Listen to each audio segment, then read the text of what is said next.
मृत्यु के बाद इन विशेष कारणों से होता है आत्मा का पुनर्जन्म। जाने क्या होती है वजह।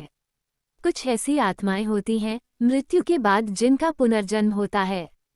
कुछ विशेष कारणों से आत्माओं का पुनर्जन्म होता है।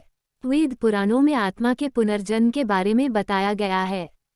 शास्त्रों में कहा गया है कि जिसका जन्म हुआ है उसकी मृत्यु भी निश्चित है।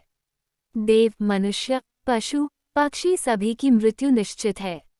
मृत्यु और मृत्यु के बाद पुनर्जन्म की बातें हम अक्सर सुनते हैं, लेकिन क्या सच में मृत्यु के बाद आत्मा का पुनर्जन्म होता है और क्या सभी आत्माओं का पुनर्जन्म होता है? जानते हैं मृत्यु पश्चात आत्मा के पुनर्जन्म के रहस्य और कारणों के बारे में। पुनर्जन्म के बारे में क्या कहते हैं वेद पुराण। पौराणिक वेद यजुर्वेद के शतपथ ब्राह्मण में मृत्यु पश्चात आत्मा के पुनर्जन्म के बारे में विस्तार पूर्वक बताया गया है। उपनिषदों में भी कहा गया है कि एक क्षण से भी कम समय या अधिकतम 30 सेकंड में आत्मा शरीर को छोड़ दूसरे शरीर को धारण कर लेती है।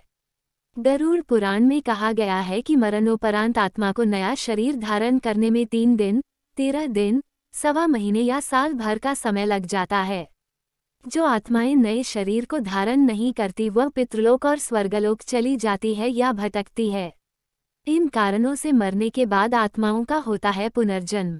बदला लेने के लिए ऐसा मनुष्य जिसके साथ जीवन में बहुत अन्याय हुआ हो और इस कारण उसकी मृत्यु हो गई हो, तो ऐसे में प्रतिकार या बदला लेने के लिए आत्मा का पुनर्जन्म होता है।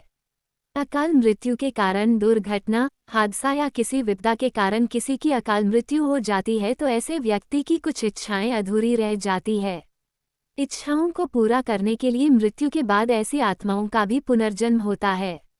पाप का भोगी होने के कारण ऐसा व्यक्ति जो अपने जीवन में बहुत सारे पाप और अन्याय करता है उसकी भी आत्मा को मृत्यु के बाद वापस धरतीलोक पर भेज दिया जाता है, जिससे कि वह धरती पर अपने पाप कर्मों के कष्टों को झेल सके। पुण्य कर्म भोगने के लिए जो व्यक्ति अपने जीवन में हमेशा पुण्य कर्म करता है, मृत्यु के बाद उसकी आत्मा का भी पुनर्जन्म होता है।